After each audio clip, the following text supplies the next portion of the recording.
Hello guys, welcome back to my YouTube channel The Nursing World. I am here with another lecture video of your subject anatomy and physiology. So basically हमने जो है endocrine system जो है शुरू कर रखा है और इसमें जो है हम एंटीरियर पिट्यूटरी के हॉर्मोन्स स्टडी कर रहे हैं। फर्स्ट जो हमने वीडियो कवर अप की थी वो की थी रिगार्डिंग ग्रोथ हार्मोन। सेकंड में हमने प्रोलैक्टिन हार्मोन के बारे में डिस्कस किया था, उससे रिलेटेड डिसऑर्डर्स, उसके फंक्शन सब कुछ डिस्कस किए थे। वैसे ही आज जो है हम थायराइड स्टिमुलेटिंग हार्मोन जो है TSH उसके बारे में डिस्कशन करेंगे और उससे रिलेटेड जो है डिसऑर्डर्स भी आज स्टडी करेंगे। So our today's topic is TSH कि TSH क्या होता है, इसके क्या फंक्शंस हैं, इसकी सिक्रीशन से क्या क्या डिसऑर्डर्स जो है हो सकते हैं। सो TSH के बारे में हम जो है अभी स्टडी करेंगे। सो TSH थायराइड स्टिमुलेटिंग हार्मोन नाम से क्लियर है कि थायराइड ग्लैंड से रिलेटेड है। किससे रिलेटेड है? थायराइड ग्लैंड से रिलेटेड है। और कहाँ से सिक्रीट होता है? It is secreted from thyrotrope cells. Thyrotrope cells से जो है सिक्रीट होता है, थायरोट्रॉप सेल से सिक्रीट होता है। और इसमें क्या है, किससे स्टिमुलेट होता है इसका सिक्रीशन? वो होता है थायरोट्रोपिन रिलीजिंग हार्मोन TRH से जो है इसका स्टिमुलेशन या फिर सिक्रीशन जो है इन्फ्लुएंस होता है। और ये कहाँ से होता है? हाइपोथैलेमस से।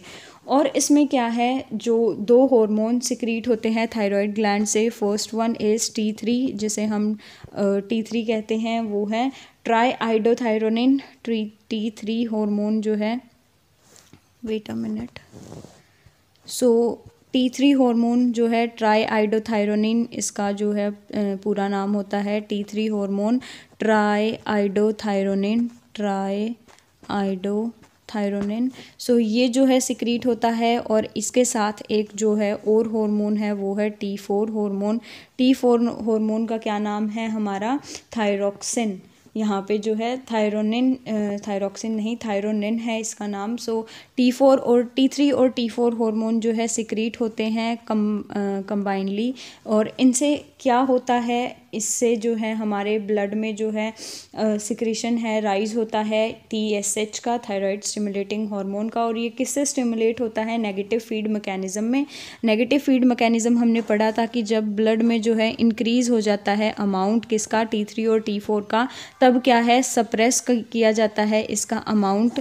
किससे? जो हमारा सप्रेशन वाला जो हार्मोन है वो सप्रेस करता है। और कैसे? ये जो है नेगेटिव फीडबैक मैकेनिज़्म भेजता है, जिससे क्या है, ये जो सिक्रीशन हाई हो रखा है ये जो है रुक जाता है सिक्रीशन और नॉर्मल लेवल पे आ जाता है, जिससे कि आगे कोई डिसऑर्डर कॉज ना हो।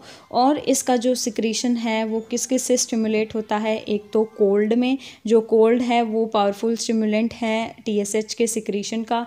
और किससे हो सकता है? इंक्रीज इन मेटाबॉलिक रेट से हो सकता है ये। सो ये जो है इसके हमने जो है स्टिमुलेंट्स पढ़ लिए हैं। अब जो है इससे रिलेटेड डिसऑर्डर की बात करें कि थायराइड से कौन कौन से डिसऑर्डर्स हो सकते हैं। So first is hyperthyroidism.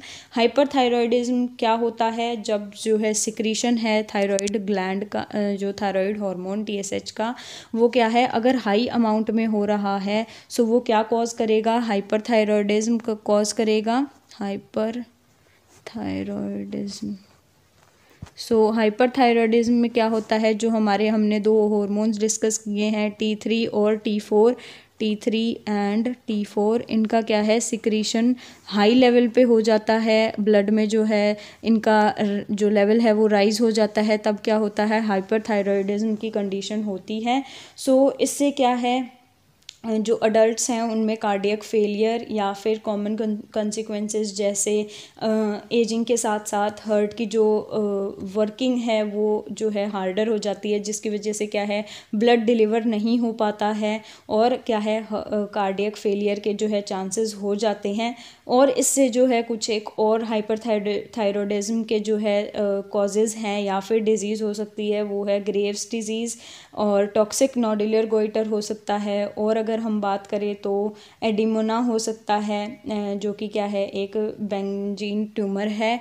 सो अब हम जो है कुछ एक इसके डिजीज़ और हैं उनको थोड़ा ब्रीफली जो है स्टडी कर लेते हैं, क्योंकि इनके रिगार्डिंग भी क्वेश्चंस आ जाते हैं एग्ज़ाम में। So first one is Graves disease. So अब जो है अगर हम ग्रेव्स डिजीज़ की बात करें, ये क्या है, एक ऑटो इम्यून डिसऑर्डर है जिसमें क्या है, किससे अफेक्ट होता है, ये TSH के प्रोडक्शन से अफेक्ट होता है। और किसकी वजह से होता है, T3 और T4 का क्या है, वो जो हार्मोन लेवल है ब्लड में वो राइज अप हो जाता है। और क्या है, थायराइडिज्म के जो है साइंस या फिर सिम्टम्स हमें शो होते हैं। इसमें जो है गोइटर भी हो सकता है कुछ एक कंडीशंस में, और एक्सोप्थैलेमस भी हो सकता है बहुत सारे केसेस में अगर किसी को ग्रेव्स डिजीज़ है तो।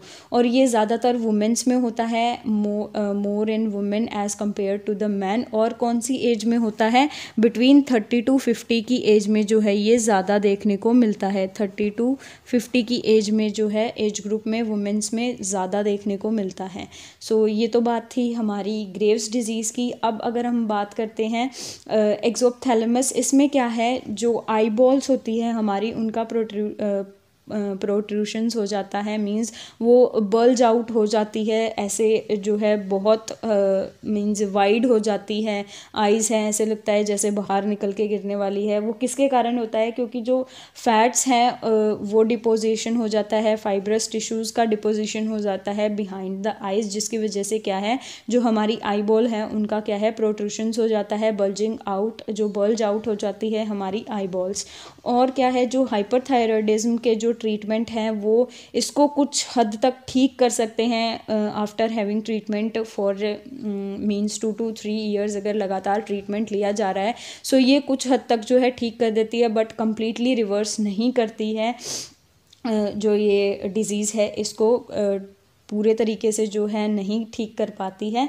सो इसकी वजह से क्या होता है, अगर हमारी जो है आंखें बड़ी हो रखी है, सो क्या है, अगर हम सोते हैं सो वो कम्प्लीटली कवर नहीं कर पाती है हमारी आईज़ को, जो हमारी आईलिड्स हैं वो कम्प्लीटली जो है नहीं कवर कर पाती है। और क्या है, इसकी वजह से जो हमारी आईज़ है वो क्या है, ड्राई होना शुरू हो जाती है। और क्या है, प्री डिस्पोजिंग टू इन्फेक्शंस या फिर मोर प्रोन टू इन्फेक्शन जो है हम कह सकते हैं कि अगर अच्छे तरीके से बंद नहीं हो रही है सो जो कंजक्टिवा है वो ड्राई हो जाती है। और इसकी वजह से क्या है, कुछ जो आगे इन्फेक्शंस हैं वो होने के चांसेस भी बढ़ जाते हैं। सो ये जो है कोई और जो हाइपरथायरॉयडिज्म की कंडीशन है उसमें नहीं होती, ये सिर्फ ग्रेव्स डिजीज़ के होने के बाद ही होती है। सो जो हमारा एक्सोप्थैलेमस था डिज़ीज़ वो भी हमने कवर अप कर लिया है। नेक्स्ट जो है वो है हमारा अब जो है हाइपोथायरॉयडिज्म की बात करते हैं हम कि हाइपोथायरॉयडिज्म किस कंडीशन में अराइज होता है। अगर हम हाइपोथायरॉयडिज्म की बात करें ये क्या है, वुमेंस में मोर प्रोन टू मींस जो वुमेंस हैं उनमें 5 गुना ज़्यादा पाया जाता है एज़ कम्पेयर टू मेल्स। और इसमें क्या होता है, डेफिशिएंसी हो जाती है हमारी T3 और T4 हार्मोन की, T3 और T4 हार्मोन की डेफिशिएंसी या फिर लेस लेवल जो है उसका डिक्रीज़ हो जाता है ब्लड में, जो कि क्या है, एबनॉर्मेलिटी कॉज करती है। मेटाबॉलिक रेट जो है हमारा वो लो हो जाता है।